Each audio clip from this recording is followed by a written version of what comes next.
Jonathan Pierce sat at his usual table in the exclusive glass-walled restaurant atop Manhattan's skyline, his fingers idly swirling a deep red vintage in its crystal glass. Below him, the city glittered, an empire he had meticulously built from the ground up. He should have felt triumphant. He should have felt something. But as he listened to the smooth pitch of his CFO discussing a billion-dollar resort expansion in Dubai, Jonathan realized he wasn't truly listening at all. The familiar hum of success surrounded him. Industry moguls clinking glasses, the scent of truffle-infused entrees, hushed conversations of powerful men discussing ventures that could shape markets. He belonged here. He had earned his place at the pinnacle of wealth. But somewhere along the way, the view from the top had lost its meaning. "Jonathan?" his CFO, Robert, prompted, drawing his attention back. Across the polished table, Robert's expectant gaze met his. "Your thoughts on the merger?" Jonathan blinked, then offered a practiced nod. "It's solid. Proceed with the negotiations," he said, his voice smooth and decisive. The answer came out on instinct, detached yet authoritative. He had perfected the art of control. Emotions were distractions, liabilities. That was how he had built Pierce Global into an empire, by keeping everything and everyone at arm's length.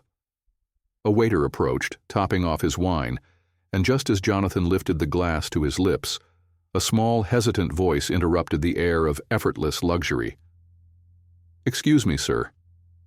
The voice was too soft to belong in a place like this, where conversations carried the weight of fortunes and power plays. Jonathan frowned, turning his head. A little girl stood beside his table. She was small, no older than 8, with long, dark curls that framed a delicate face.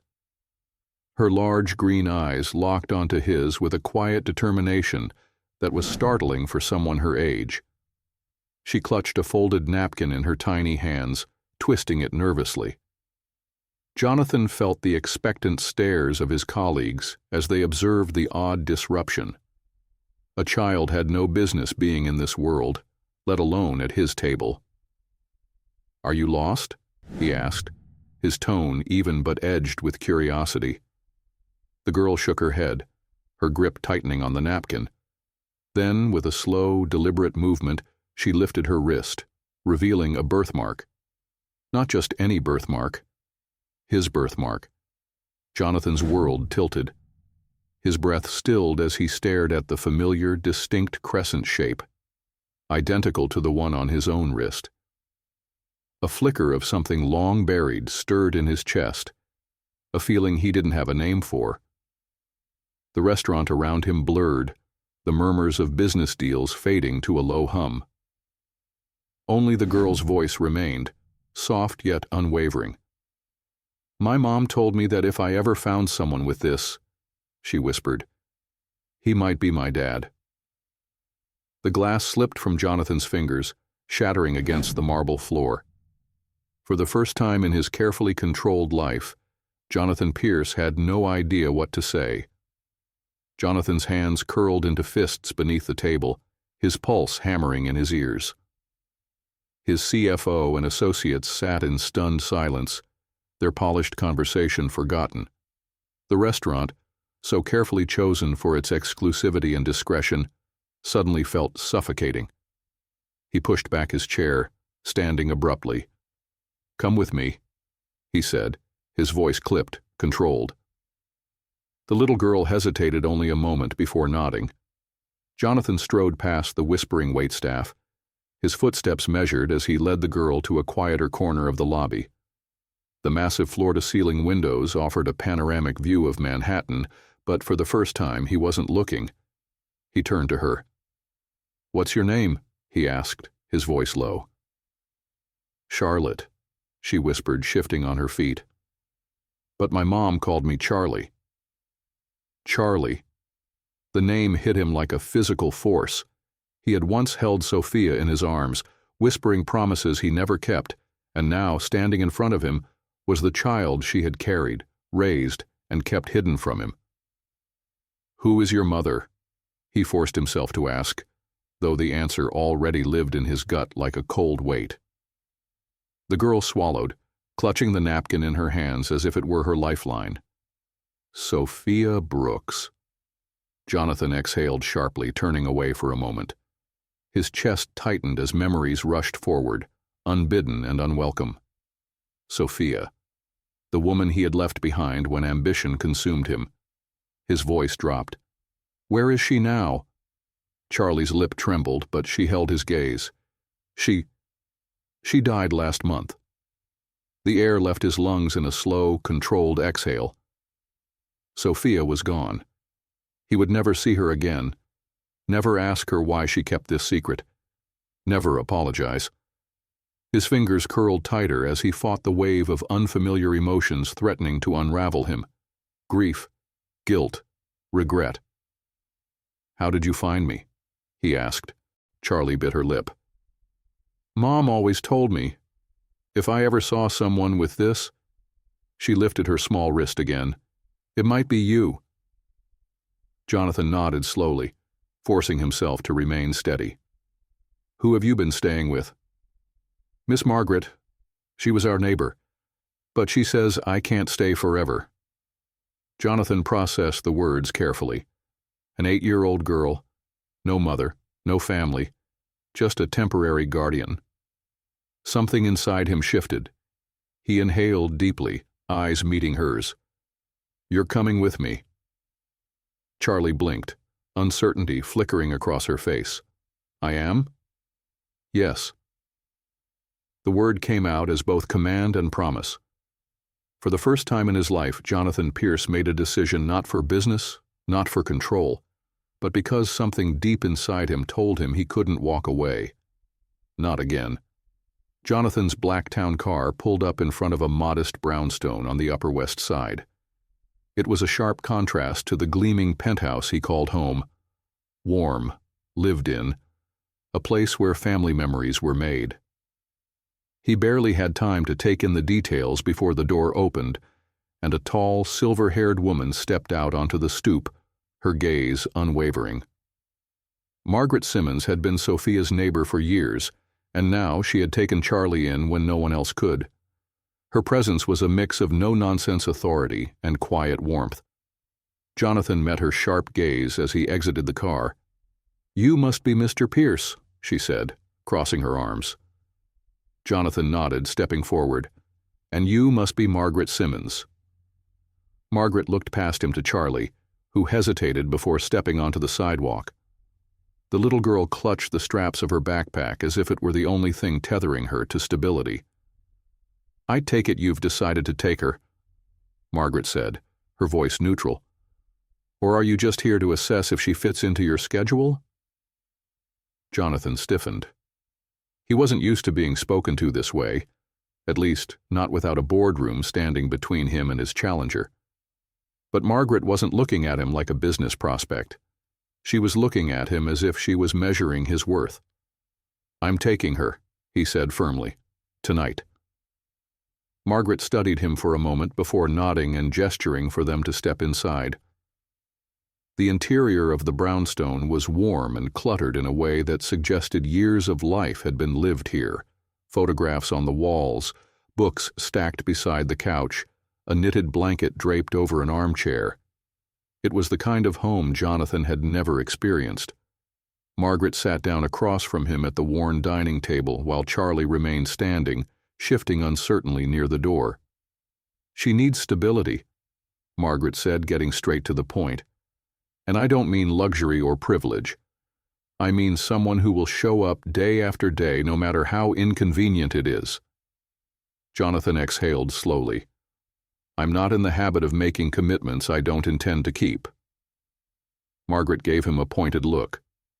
Then I hope for her sake that remains true. Charlie finally spoke, her voice quiet but firm. Can I get my things? Margaret gave her a small smile.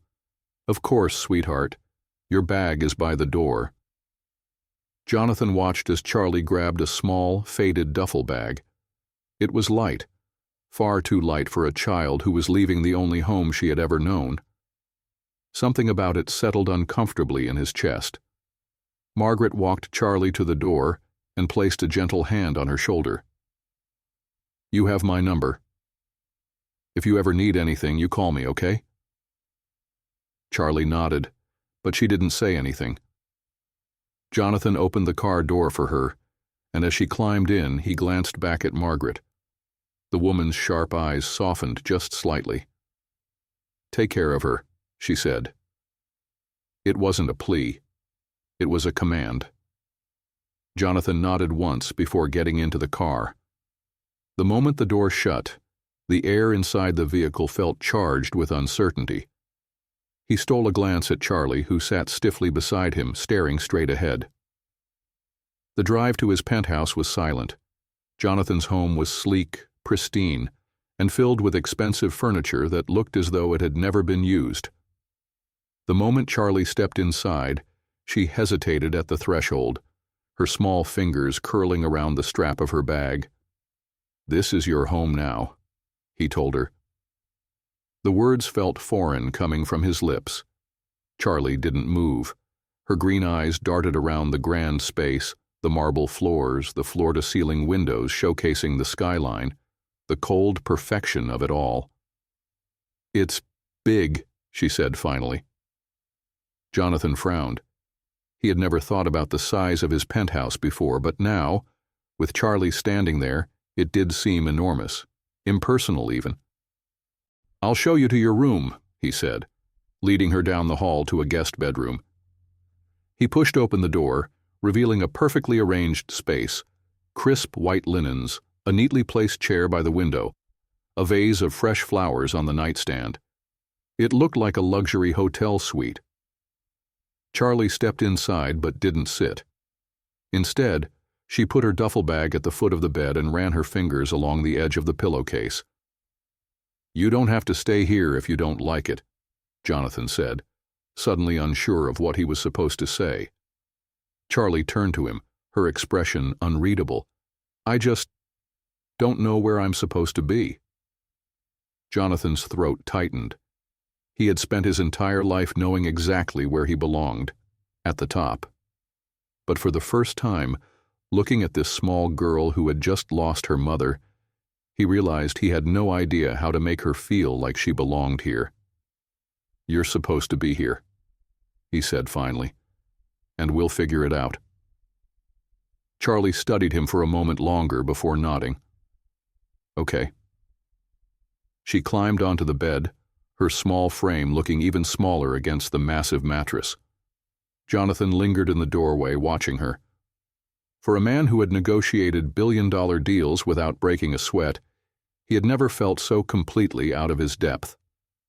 After a long pause, he cleared his throat. "Good night, Charlie."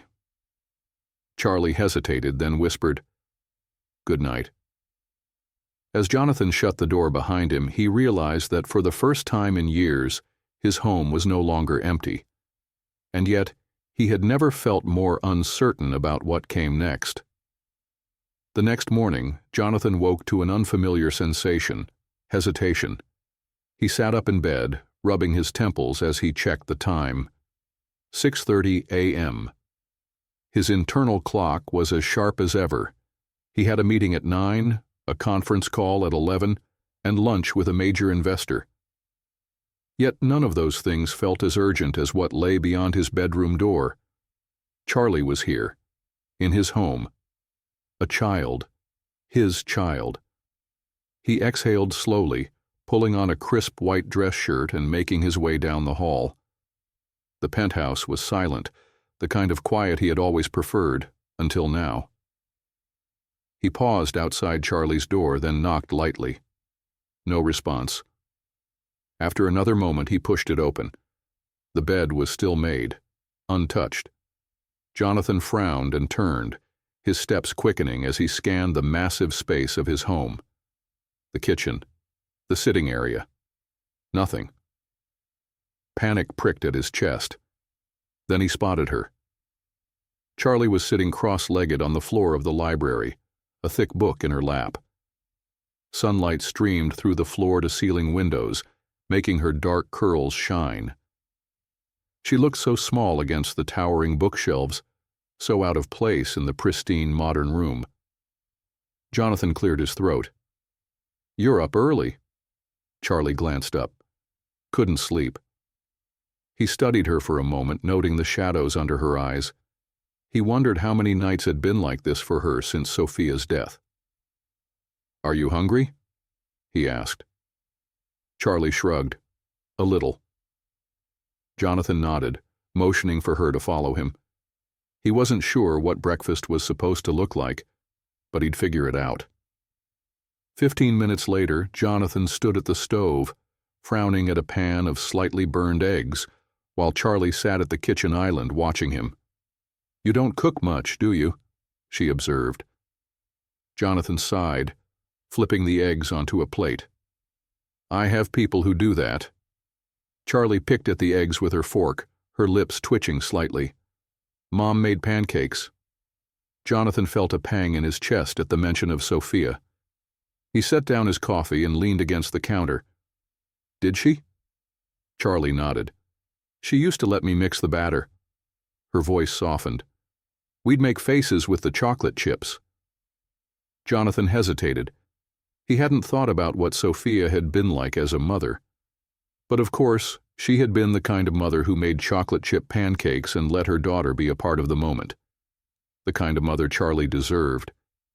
He reached for his phone. "We'll get pancakes," he said, already dialing the number for a breakfast delivery. Charlie tilted her head. "You don't have to do that."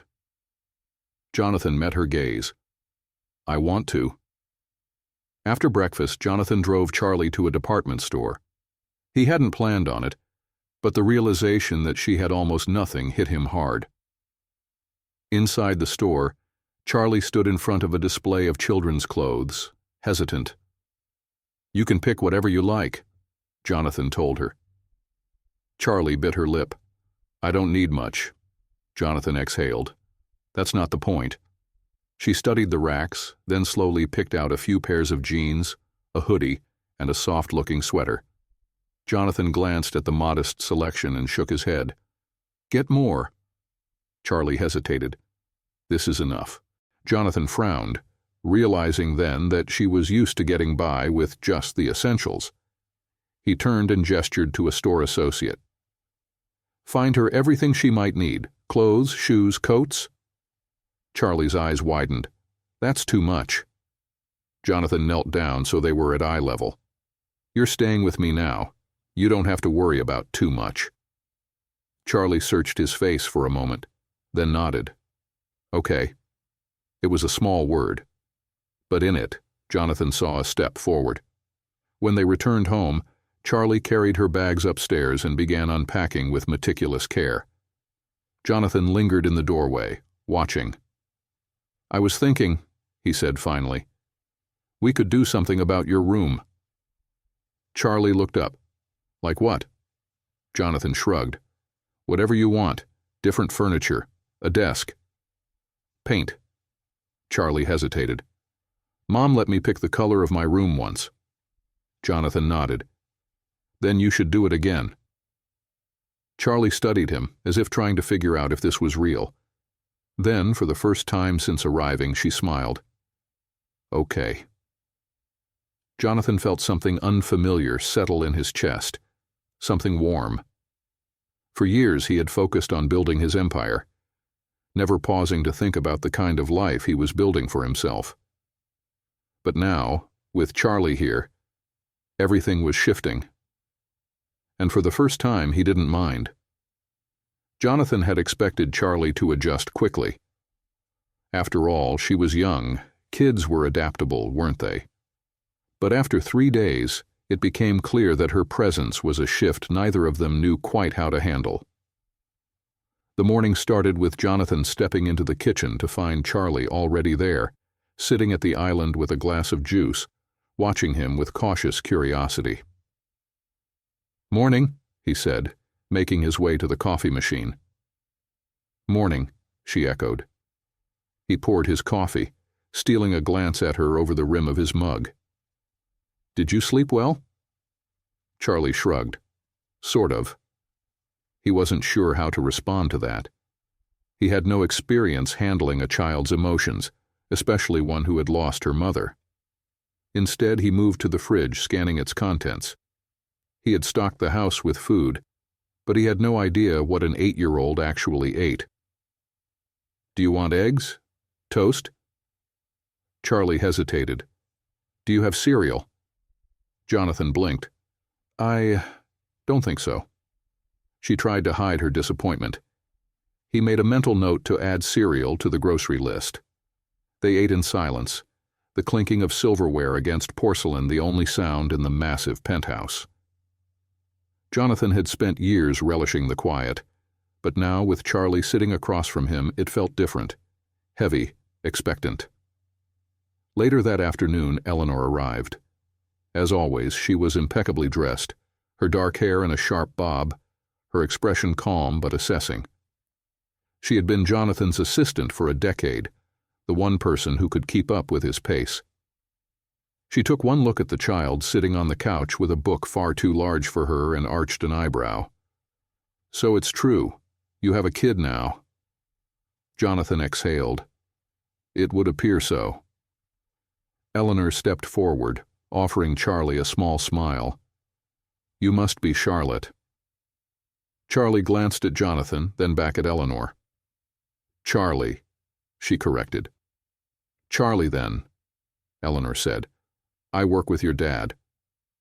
Jonathan stiffened slightly at the word dad, but Charlie only nodded and turned her attention back to her book. Eleanor looked at him, lowering her voice. "This isn't exactly your area of expertise." Jonathan scoffed. "You don't say." She crossed her arms. "Do you even have a plan for her? School? Routine? Or are you just hoping she blends into your schedule?" Jonathan bristled, but knew she wasn't wrong. "I'm figuring it out." Eleanor's gaze softened, just a fraction. "Jonathan, she's not a business acquisition. You can't approach this like a project. She's a kid who just lost her mother. She needs more than a place to sleep."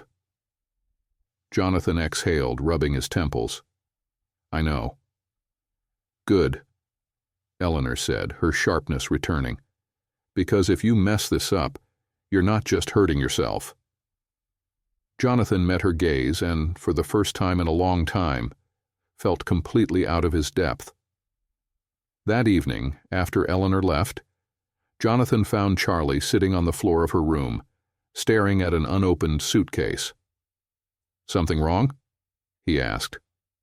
Charlie traced a finger along the fabric. "I don't know where to put my stuff." Jonathan frowned. "In the closet, the dresser, wherever you want." She hesitated. "It doesn't feel like my room." He looked around. The space was immaculate, designed by a professional, but it lacked anything personal. It was a guest room, not hers. "What would make it feel like yours?" he asked. Charlie hesitated, then whispered, "Can I get posters?" Jonathan almost laughed at how small the request was. "Of course." Charlie nodded, looking relieved. Then, after a pause, she asked, "Did my mom ever stay here?" Jonathan's stomach tightened. "No." "Oh." Silence stretched between them, but it wasn't uncomfortable. Finally, Charlie nodded to herself and unzipped her suitcase. She was trying to settle in, trying to trust this new reality. And for the first time, Jonathan realized it wasn't just her who had to adjust. It was him, too. Jonathan had spent years carefully curating his world, power, precision, and control. Now, with an 8-year-old living in his home, that world was being dismantled piece by piece. Charlie had been with him for nearly a week, and every day felt like a new challenge. She was quiet but observant, watching him, testing the boundaries of what this new arrangement meant. He had always been a man of structure, but Charlie didn't operate on corporate schedules or boardroom etiquette. She asked questions. She challenged routines. She disrupted everything. One morning, Jonathan found her standing by the living room window, staring out at the city below. "Do you like it here?" he asked, pouring himself a cup of coffee.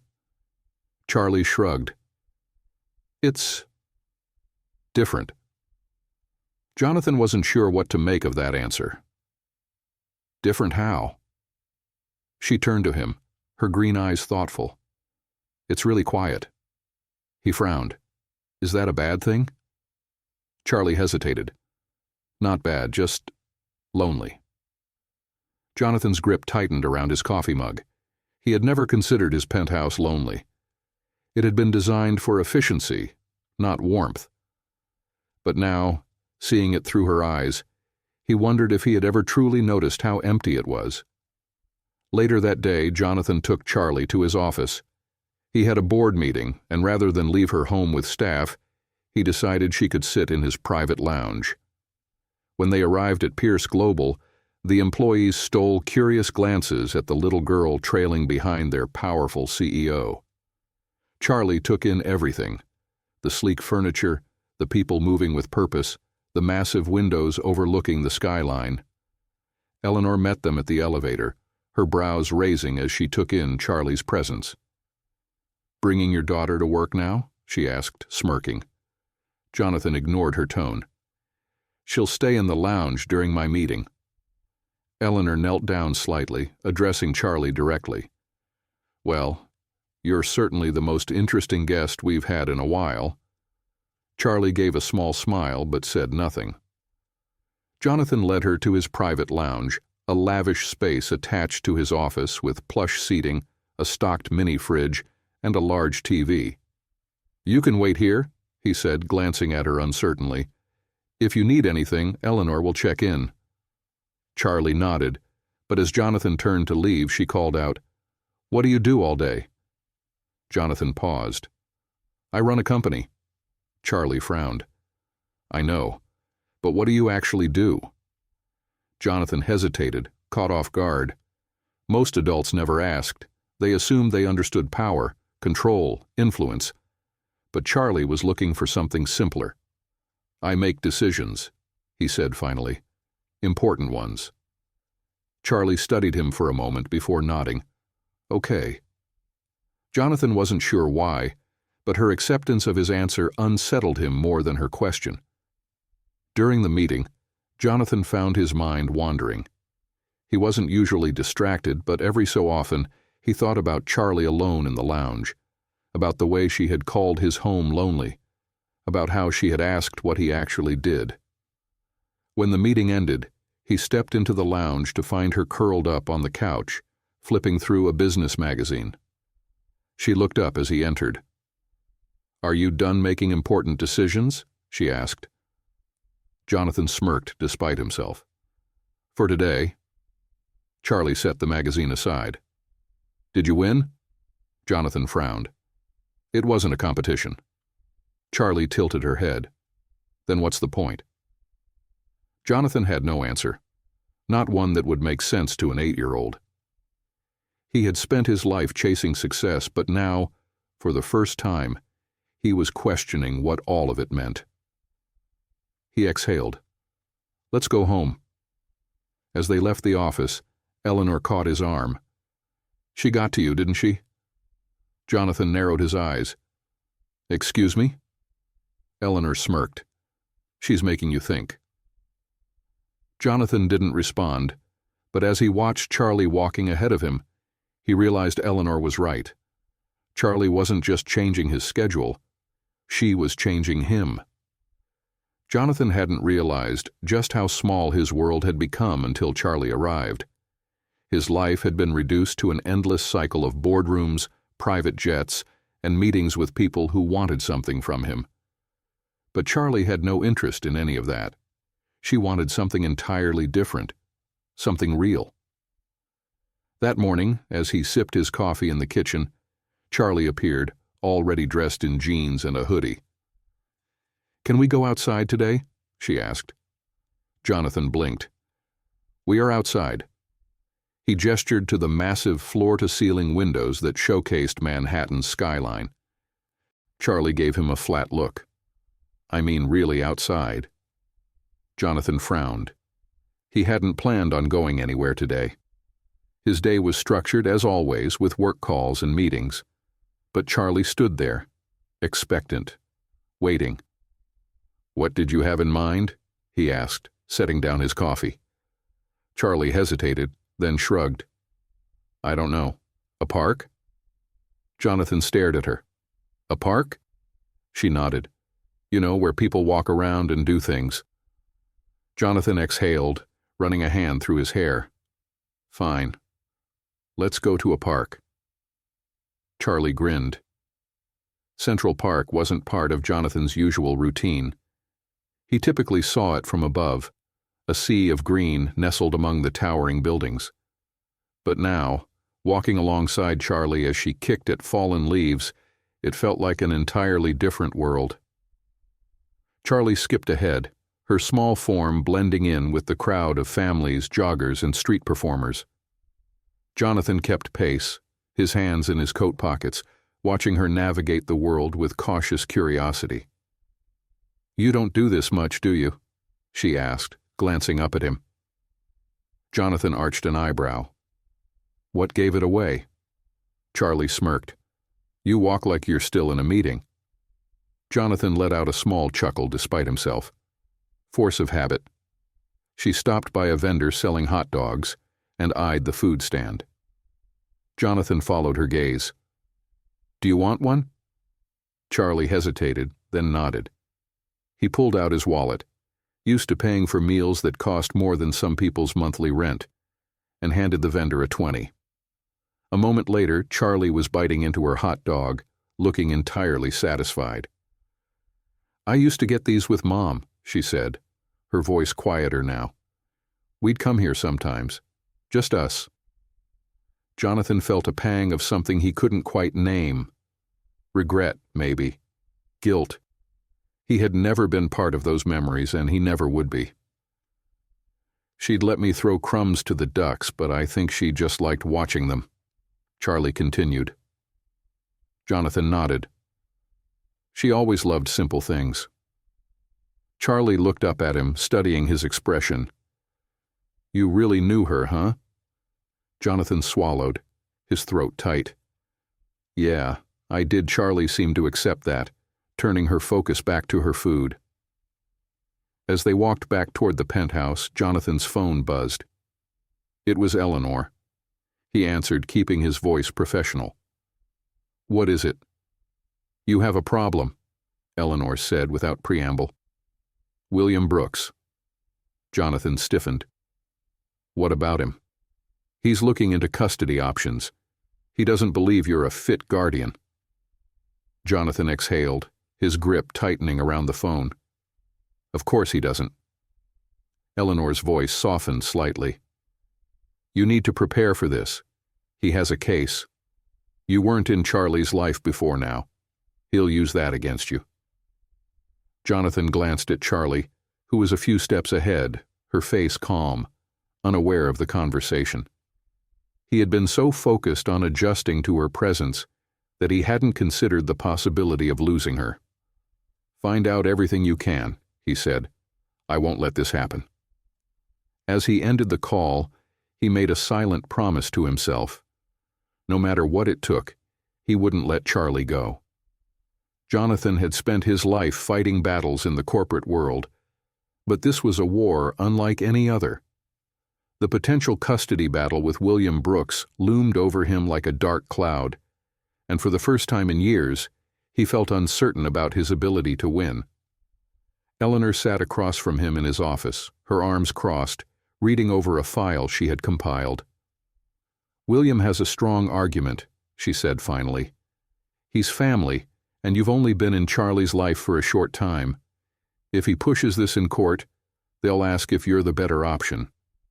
Jonathan exhaled, his fingers tapping against the polished desk. "I am the better option." Eleanor lifted an eyebrow.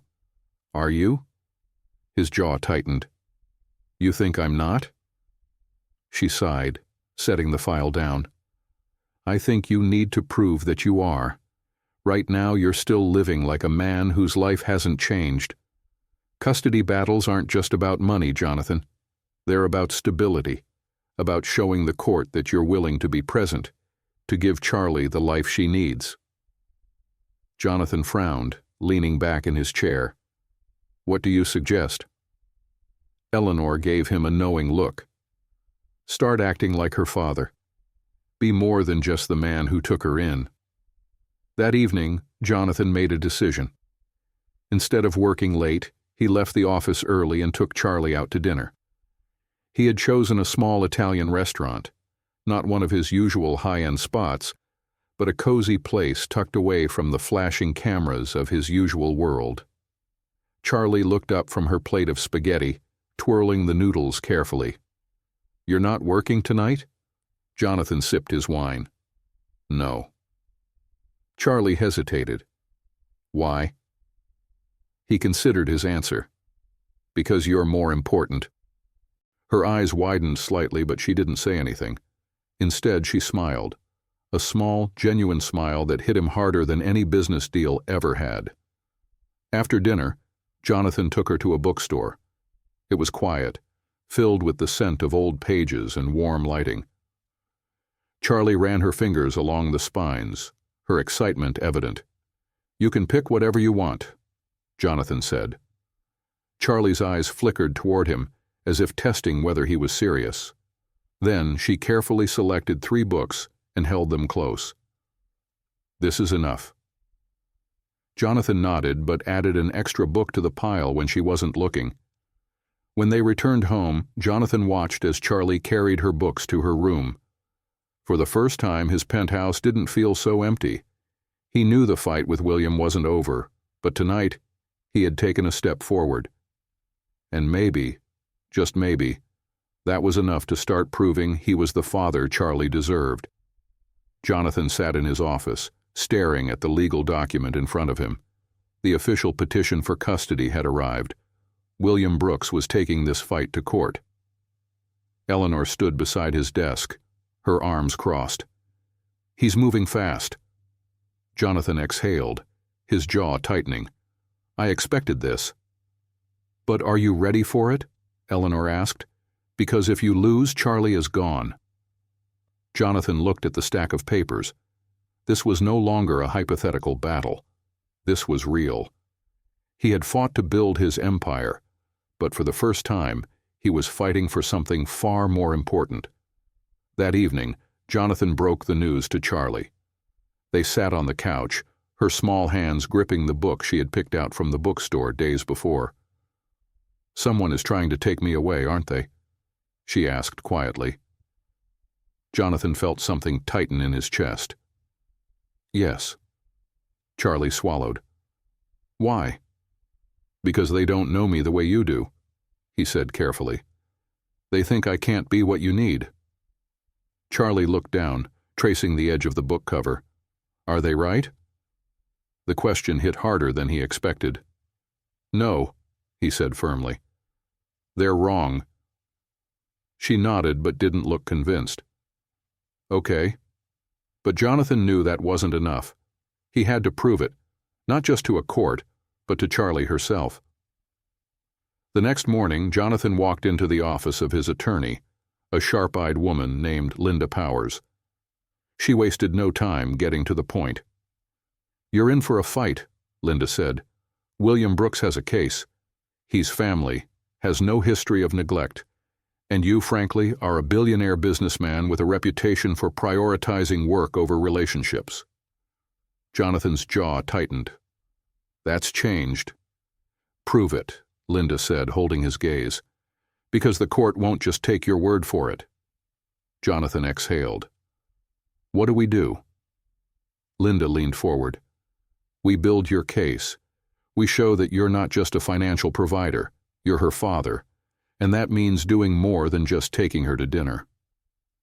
Over the next few days, Jonathan adjusted his life in ways he never thought he would. He started coming home earlier. He made sure he was there for breakfast and bedtime.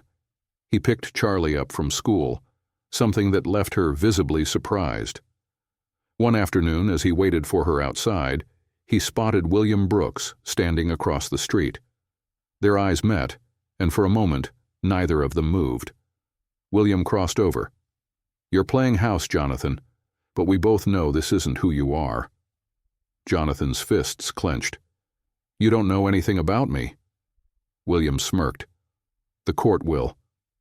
Jonathan watched as he walked away, knowing this was only the beginning of the fight. That night, as he tucked Charlie in, she hesitated. If I have to go, will you still find me? Jonathan knelt beside her bed, his voice steady. I'm not letting that happen. Charlie nodded, gripping his hand for the first time. Okay. Jonathan stayed with her until she fell asleep, knowing that losing this fight was not an option. Jonathan had spent years proving himself to the world, building an empire, making ruthless decisions, ensuring Pierce Global remained at the top. But none of that mattered now. The only thing that mattered was proving himself to Charlie. The custody battle was officially underway, and every move he made was under scrutiny. His legal team was preparing for court, but Linda had made one thing clear. Jonathan needed to show he was a real father, not just claim it in front of a judge. Jonathan rearranged his schedule. Morning meetings were pushed back so he could eat breakfast with Charlie. He took calls from home instead of the office, ensuring he was present when she got back from school. He was no longer just a provider. He was trying to be a father. One evening, as they sat together in the living room, Charlie worked on a school assignment, her pencil scratching against the paper. Jonathan watched her, curiosity creeping in. What are you working on? Charlie hesitated. It's a family tree project. Jonathan's stomach twisted. And what are you writing? Charlie glanced at him, then at her paper. I put Mom, and I put me, but I don't know what to do after that. Jonathan swallowed the lump in his throat. You can put me. She studied him for a long moment. Then, slowly, she nodded and wrote his name. Jonathan exhaled, feeling the weight of that small gesture. It wasn't a legal victory, but it was something more important. It was trust. A challenge from William. A week before the court hearing, Jonathan received a message. William wanted to meet. Against his better judgment, he agreed. They met at a quiet bar, the air thick with unspoken tension. William leaned forward. You don't have to do this. Let her come with me. She deserves stability. Jonathan's grip on his glass tightened. And you think I can't give her that? William scoffed. You've spent your life chasing money and power. That's not fatherhood. Jonathan met his gaze, unwavering. I used to think the same thing, but you're wrong. William exhaled, shaking his head. The court will decide. Jonathan nodded. Yes, they will. That night, as Jonathan tucked Charlie in, she hesitated before speaking. Are you scared? Jonathan considered the question. I don't get scared. Charlie gave him a look that told him she didn't believe him. He sighed, sitting on the edge of her bed. Okay, maybe a little. Charlie bit her lip. I don't want to go with him. Jonathan's heart clenched. You won't. But what if... I won't let it happen. His voice was steady, certain. I promise. Charlie nodded, and after a moment she reached for his hand. Okay. As Jonathan sat there, holding his daughter's small hand in his own, he knew this was the most important fight of his life. And he wasn't going to lose. Jonathan sat in the courtroom, his hands clasped tightly as he watched the judge settle into her seat. The air was thick with tension, the polished wooden benches filled with onlookers, reporters, and legal teams. Across the aisle, William Brooks sat with his attorney, his expression unreadable. Linda leaned toward Jonathan. Stay composed. Show them who you are, not the CEO, but the father. Jonathan nodded, but his jaw was tight. He had never felt powerless in a room before. But this wasn't a business deal. This was his daughter's future. William's attorney was the first to speak. Your Honor, my client has stepped forward because he has serious concerns about the well-being of his niece. Jonathan Pierce is a billionaire with no history of parenting, no record of involvement in Charlie's life. How can we expect him to suddenly take on this responsibility now? Jonathan clenched his fists. The words stung because they were partially true. He hadn't been there before, but that didn't mean he wouldn't be there now. William took the stand, his voice steady. Charlie is my sister's daughter. When Sophia was alive, she never once mentioned Jonathan's involvement. That says something. She wanted stability for Charlie, and I intend to give her that. Linda stood. Mr. Brooks, would you say you had a close relationship with your sister? William hesitated. We talked occasionally. And yet you didn't know about Jonathan's identity as Charlie's father until recently? William's jaw tightened. Sophia made mistakes, but she did what she thought was best. Linda nodded. And now, you're claiming to know what's best for Charlie. William shifted in his seat, but didn't respond. When it was Jonathan's turn to take the stand, he felt every set of eyes in the courtroom settle on him. He had faced high-stakes negotiations before, but nothing like this. Linda stepped forward. Mr. Pierce, can you tell the court why you believe you are the best person to raise Charlotte Brooks? Jonathan exhaled slowly. Because she's my daughter. Linda nodded. That's biology. What about beyond that? Jonathan met the judge's gaze. I've spent my entire life building a world that I thought mattered. Power, success, wealth. And then Charlie walked into my life and I realized none of it meant anything without her. I won't pretend to have been the perfect father. I wasn't there before. But I am here now, and I will not walk away. The judge studied him carefully. And how do you plan to balance your responsibilities? Jonathan straightened. By putting Charlie first. My schedule has changed. My priorities have changed. She isn't just part of my life. She is my life. Linda took a step closer. Mr. Pierce, if this court rules against you, what will you do? Jonathan's voice was firm. I'll fight. I'll keep fighting until Charlie knows, without a doubt, that she belongs with me. From the corner of his eye, he saw Charlie watching him, her small hands folded in her lap. Her eyes met his, and for the first time he saw something beyond fear. Hope. Jonathan sat alone in his study that night, staring at the city lights through the glass windows. The courtroom battle was far from over, but today had felt like a defining moment. He had spoken his truth, laid everything bare, and yet the uncertainty still weighed on him. Would it be enough? A soft knock at the door pulled him from his thoughts. Charlie peeked in, clutching the edge of her sweater. Can I come in? He nodded. Of course. She hesitated before stepping inside, her small feet barely making a sound on the hardwood floor. She climbed onto the couch beside him, hugging her knees. Is it bad? She asked quietly. Jonathan exhaled, trying to find the right words. It's complicated. Charlie bit her lip. Uncle William doesn't think I should stay with you. Jonathan turned to face her fully. Do you think you should stay with me? Charlie met his gaze, her green eyes filled with quiet uncertainty. I don't know, she admitted. I like being here, but what if I don't belong? Jonathan's chest tightened.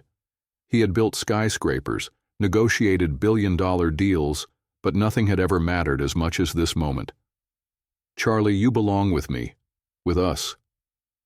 He hesitated before adding, I know I wasn't there before, but I swear to you, I'm not going anywhere now. Charlie looked down at her hands. I miss Mom. Jonathan swallowed the lump in his throat. I do too. She turned to him then, her voice small. Do you think she'd be okay with this? With us? Jonathan reached for her hand, holding it gently. I think she'd want you to be loved. And I love you, Charlie. Her fingers tightened around his, and after a long pause she whispered, Okay. Jonathan let out a breath he hadn't realized he was holding. He pulled her close, pressing a kiss to the top of her head. He had no control over what the court would decide. But in that moment, he knew. Charlie was his daughter, no matter what anyone said.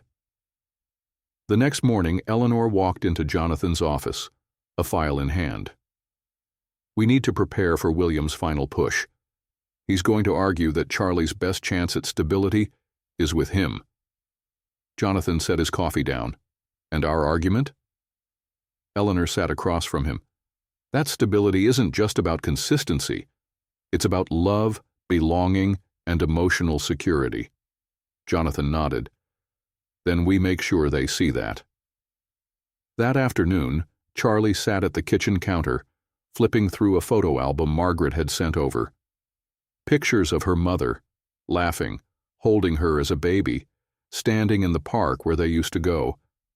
Jonathan walked in, pausing when he saw what she was looking at. "Is that your mom?" Charlie nodded, running her fingers over one of the photos. "She was happy here." Jonathan sat beside her. "She loved you more than anything." Charlie glanced up at him. "She loved you too, didn't she?" Jonathan inhaled sharply. "Yeah, she did." Charlie studied him for a long moment before sliding the photo album toward him. "Then maybe we should keep these. Both of us." Jonathan's heart swelled. He wasn't just fighting for Charlie anymore. He was fighting for the family he never knew he could have. The courtroom was silent as the judge shuffled through the final documents. Jonathan sat rigidly, his hands clasped together. Across from him, William was composed, his attorney whispering something in his ear. Charlie sat between them, small but determined, her gaze darting between the adults deciding her fate. Jonathan had never felt this helpless. He had argued, fought, and pleaded his case.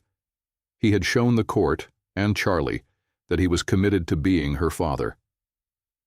Now all he could do was wait. The judge cleared her throat. "After careful deliberation, I have considered both parties' petitions for custody of Charlotte Brooks." Jonathan felt the air leave the room. The court recognizes Mr. William Brooks' familial connection to the child, as well as his concerns regarding stability. However, stability is not only measured in time, it is measured in love, security, and the ability to provide a nurturing environment. Jonathan swallowed hard, his heart pounding. Jonathan Pierce has demonstrated significant effort in building a meaningful relationship with Charlotte and has taken the necessary steps to prioritize her well-being. Therefore, the court awards full custody of Charlotte Brooks to Jonathan Pierce. Jonathan's breath caught. He had won. Charlie gasped softly, her wide eyes locking onto his. He barely had time to react before she threw herself at him, wrapping her arms around his neck. "You're my dad," she whispered, her voice breaking. Jonathan held her tightly. "Yes, and I always will be." Across the courtroom, William sat back, his expression unreadable. After a moment, he stood and approached them.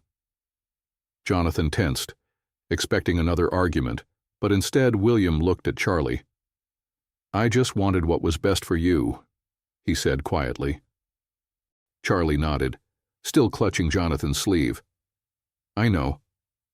William exhaled and turned to Jonathan. "Don't screw this up." Jonathan met his gaze. "I won't." That night, Jonathan and Charlie returned home. The penthouse no longer felt like a cold, empty space. It felt like theirs. Charlie ran ahead, stopping at the living room window, the city skyline stretching out before her. "So, what now?" she asked, turning to Jonathan. Jonathan smiled, his heart lighter than it had been in years. "Now we start our life," Charlie grinned. "Okay." Jonathan watched her, knowing he had just won the most important fight of his life, not in the courtroom, but in the heart of his daughter. The morning after the court ruling, Jonathan woke to the unfamiliar sound of laughter echoing through the penthouse. It was a light, genuine sound, something he never realized had been missing.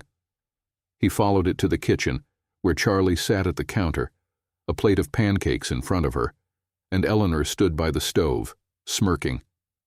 "You're cooking?" Jonathan asked, raising an eyebrow. Eleanor shrugged. She wanted pancakes, and I didn't think burning the place down was on your to-do list. Charlie grinned, syrup smeared at the corner of her mouth. "She makes them almost as good as Mom did." Jonathan hesitated, then grabbed a plate and sat across from Charlie. It was a simple morning, but it felt real.